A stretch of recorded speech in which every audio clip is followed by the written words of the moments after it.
Pois é, Renato, há quem defenda a tese de que a melhor forma de perder interesse sexual por alguém é casando com essa pessoa, ou já que estamos em tempos mais modernos, morando junto por muito tempo. E por trás dessa tese, há a ideia de que no relacionamento a dois, quando se divide o mesmo teto, vários fatores podem diminuir a libido entre um casal. Isso poderia acontecer até mesmo com aqueles casais que não estão morando juntos, mas que tem muito tempo de relação. O que era para ser romântico, ousado, divertido mesmo, com o tempo pode ficar burocrático e sem inovação, e aí que podem nascer situações que desafiam essa união. Sobre esse assunto a gente conversa hoje com a médica e sexóloga Alcione Bastos. Bem-vinda ao Frequência Baiana, tudo bem?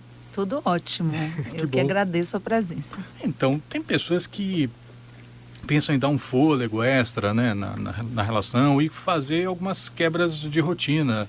Tipo, sei lá, eu fico imaginando aqui a cena, você chegar no escritório da mulher, puxa, seu escritório fica tão bonito com a porta fechada.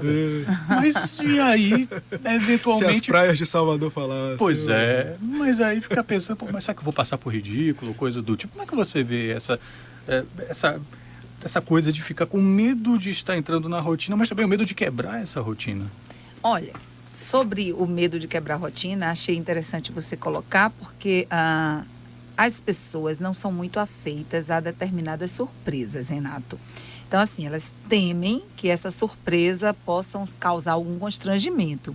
Então, eu diria, né, da experiência de consultório e de várias outras leituras e até da vida pessoal, que mais interessante do que você levar o fator surpresa para o relacionamento naquele momento é você poder surpreender a pessoa com gestos de carinho.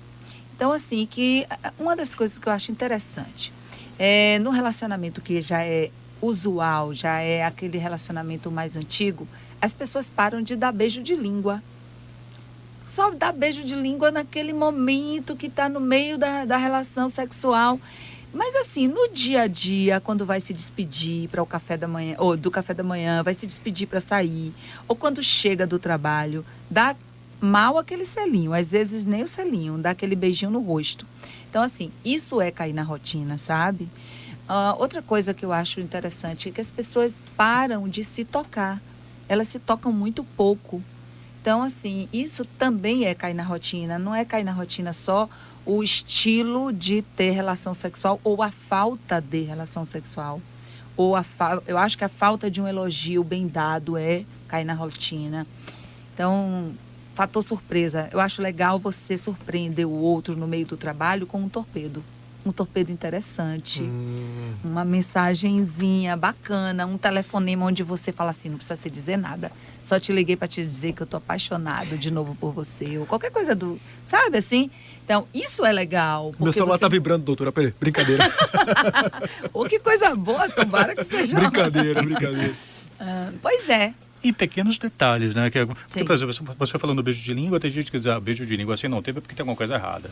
Sim. Tá brigado comigo, não sei o quê, tá brigada, como é que é? É um termômetro mais ou menos. É um termômetro mesmo, gente. Eu acho muito interessante, porque quando eu converso com os casais, aí eu pergunto, e aí, como é que tá? Vocês estão se beijando? Ah, sim, a gente se beija. Todo dia.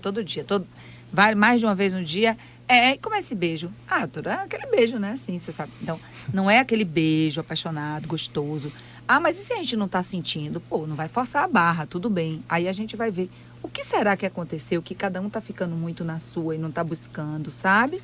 Então, é começar a fazer pergunta para si mesmo, antes de ficar buscando alternativas esdrúxulas ou loucas, ou, sabe? Vou fazer uma surpresa, uma noite, não sei, das Arábias ou do não sei o quê.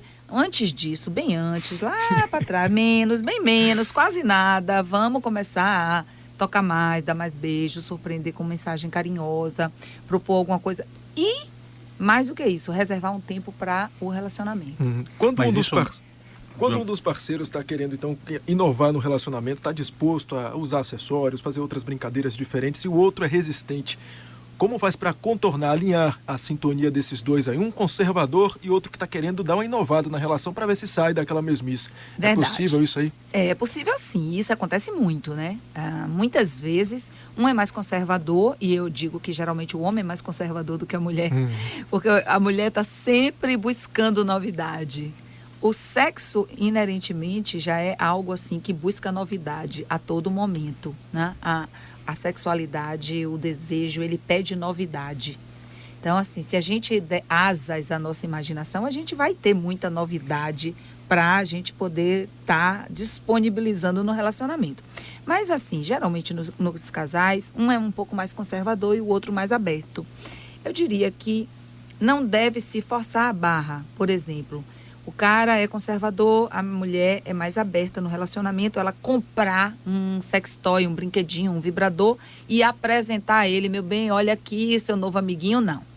Não vai dar certo, ele não vai gostar dessa apresentação, vai se sentir invadido. Às vezes, assim, é quase como um concorrente. O homem não gosta muito desse tipo de surpresa. Olha a surpresa de novo. A mulher também não é muito afeita a isso. Eu acho que é interessante um papo, por exemplo, começar uma conversa. Nunca se vai falar de novidades na cama. Não é para se falar dentro do quarto. É para se falar num ambiente neutro. Tá no restaurante, não na varanda da casa. Não esperar o fogo para você? Não foi. Então vamos conversar sobre isso. Isso! Pelo amor de Deus, não façam isso nunca, nem no antes, nem no depois. Depois, só para conversar sobre como foi gostoso, como nananã, papapá. Você acerta antes. Antes e fora daquele local. Bem antes. Gente, DR, quarto não é lugar para DR. Então, assim, tem que chamar para conversar. E chamar para conversar dizendo assim, não sei, minha amiga, sabe assim, aquela coisa, minha amiga, ou então poxa, tem um filme massa que eu tô doida pra gente assistir. E tem mesmo filmes interessantes. Eu, por exemplo, assisti um filme argentino ótimo que eu recomendo, que é o 2+2. Ele tem um título super bobo, né? Recentemente, né? Estava. Ele tem um título assim, o algarismo 2 mais o algarismo 2. A gente olha assim, ninguém vai assistir um filme que tem 2 mais 2. Mas o filme é muito interessante e fala exatamente de um relacionamento, de um casal, que um é conservador, a outra está querendo experimentar coisas novas. É muito bacana. O Fábio Terelo, nosso ouvinte que sempre participa aqui do programa, está dizendo que tem gente que reclama do beijo gay, mas a nossa sociedade ainda repudia um beijo de língua em público, mesmo hétero. Ele diz que costuma beijar a mulher em público e sempre tem alguém que olha torto. O Fábio Terelo aí brigando com toda a sociedade, que segundo ele ainda olha torto. Mas isso pode ser o lado também apimentado, né? Olha, deixa eles ficarem chateados e tal. Eu não vejo nada demais num beijo de língua, gente. Nem homem, nem hétero, sinceramente. Mas cada um tem seus... Acho que as pessoas que ficam muito de bronca são as que não beijam, né? Elas não beijam e tá olhando aquela pessoa se beijando e aquilo ali tá irritando muito. Então começa assim, né? Agora tem lugares também que você não vai ficar se beijando de língua assim, escandalosamente. Não, eu vou guardar essa pergunta pro final. Mas assim, dá tempo de mais uma, Felipe? Dá sim. Porque assim, você falou, por exemplo, sobre essas coisas a coisa das novidades. Abrir o relacionamento. Ou seja, olha, você precisa ter outras experiências, eu também, etc. Como é que é essa conversa? Essa conversa é delicada. E nunca é você precisa ter e eu também. É assim, nós. Começa porque senão vai nós. ter experiência com alguém e o outro com o outro. Eu digo para meus porque pacientes... assim, na prática a teoria é outra. Né? Não, vai estar tudo certo, ninguém vai ficar chateado e na hora... Não, o quê?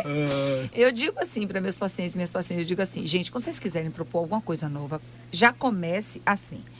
Chamando a atenção do parceiro e da parceira para quanto é interessante determinadas características dos dois. Nunca começando criticando ou achando ruim alguma coisa. Então, assim, puxa, eu acho tão massa, tão bacana o jeito como a gente, por exemplo, é cúmplice, como a gente sabe, dá aquela piscadinha, aquele olhar que ninguém tá entendendo, mas só a gente sabe o que é que quer dizer. Pô, adoro quando você faz um sinal para mim e aí, papapá, entendeu? Começa quebrando a resistência do outro. Primeiro, sempre trazendo uma coisa boa e elogiando. Aí depois, você vai reivindicar alguma coisa que você está achando que está faltando no relacionamento. Porque você quebra a resistência. Porque se você começa, eu acho que acabou. Aí já era. O outro já montou uma trincheira, já botou... Sabe aquele porco-espinho que sai aqueles espinhos? Então, já... O paredão já foi montado. Já foi montado. Então, primeiro você desarma o outro. Aí depois você começa. Começa, por exemplo, com... Não sei, eu tô com as ideias, eu tava pensando. Mulher adora pensar, né? Tava pensando aqui. O que é que você acha de um dia, entendeu? A gente, por exemplo, sei lá, aí bota uma coisa assim menos, né? Por exemplo, se a ideia é fazer swing, aí assim, a gente, por exemplo, ia assistir numa casa dessas de show, um casal assim, por exemplo, fazer striptease ou transando. O que é que você acha? Já pensou nisso por acaso? Entende? Uma proposta em doses homeopáticas. Claro, comendo pelas bordas. Daqui a pouco tem mais dicas da doutora, da médica e sexóloga Alcione Bastos. Fique aí. É bom aprender essas coisas, E viu? A vamos gente falar nunca de sabe. coisas broxantes, Felipe Costa. Aí esse assunto eu não domino muito bem, não. E hoje a gente conversa com a médica e sexóloga Alcione Bastos sobre os desafios de longos relacionamentos em manter o sexo em alta. Doutora, a vida a dois, a vida sexual a dois, tem impacto depois que os filhos chegam? Em geral, sim, Renato. Em geral, sim, porque as pessoas às vezes não sabem dar limites, né? Demarcar espaços também. Às vezes coloca o filho para dormir no quarto e esquece que ele cresceu e não tira ele do quarto.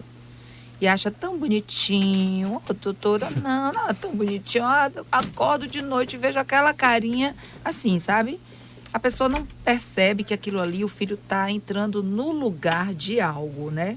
Da falta de diálogo, de uma baixa de desejo, de uma acomodação, começa a engordar. E aí coloca o filho, estratégia, inconscientemente, claro, né? A gente não está dizendo que faz isso propositalmente.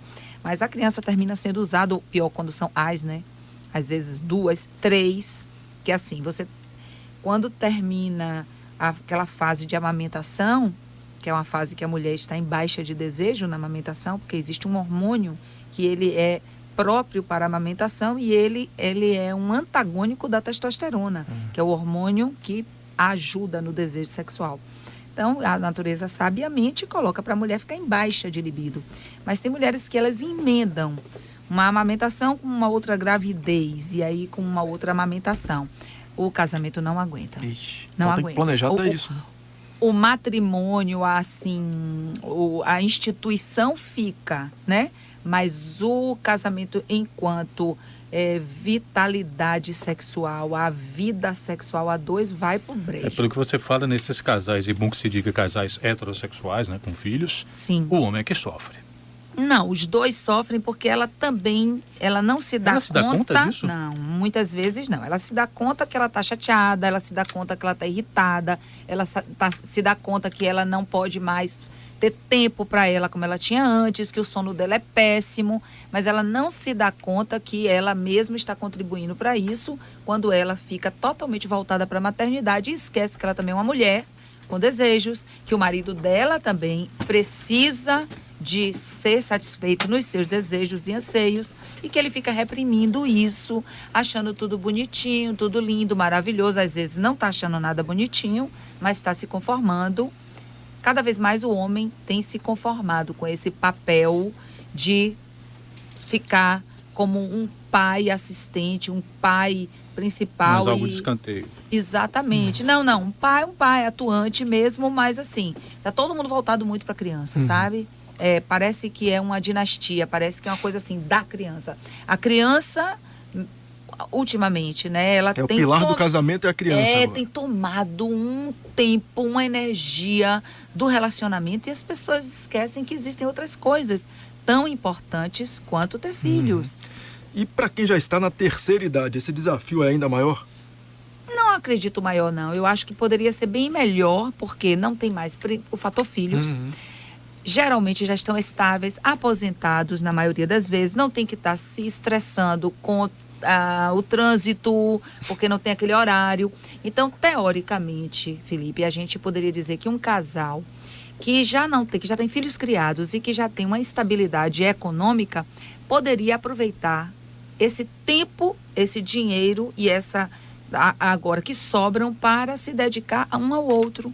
Tá? A realização de pequenos mimos e coisas que eles não faziam porque não tinham tempo.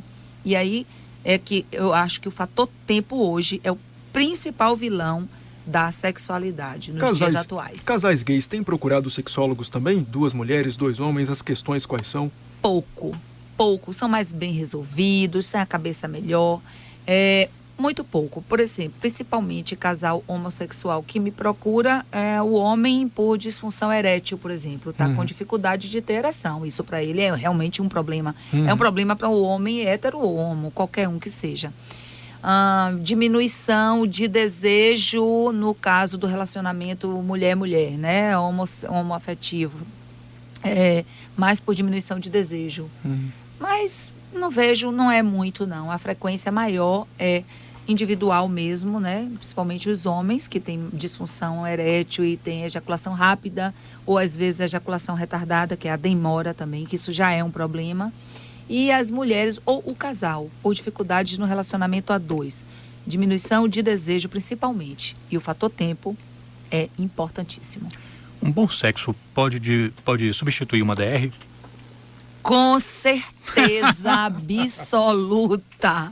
Um bom sexo substitui tanta coisa, comida, substitui trabalho, substitui chateação, substitui falta de dinheiro, substitui muita coisa.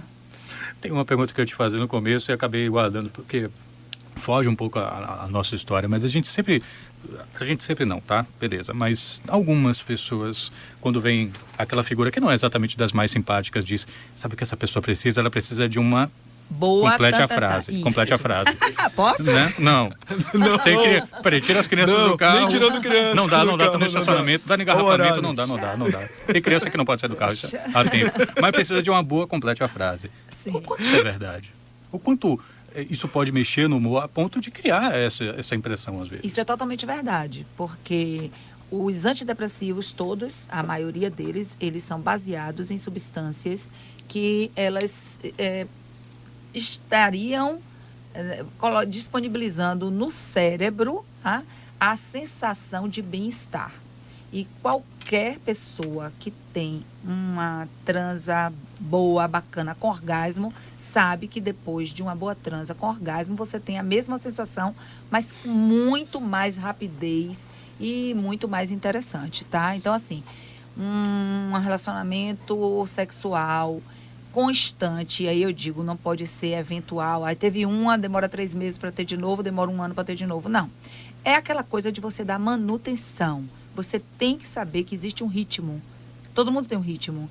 Então, o seu ritmo pode ser 2 vezes na semana. O de Felipe pode ser 4. O dele, que eu não sei. Paulo Calil. O de Paulo pode ser 1 vez a cada 15 dias.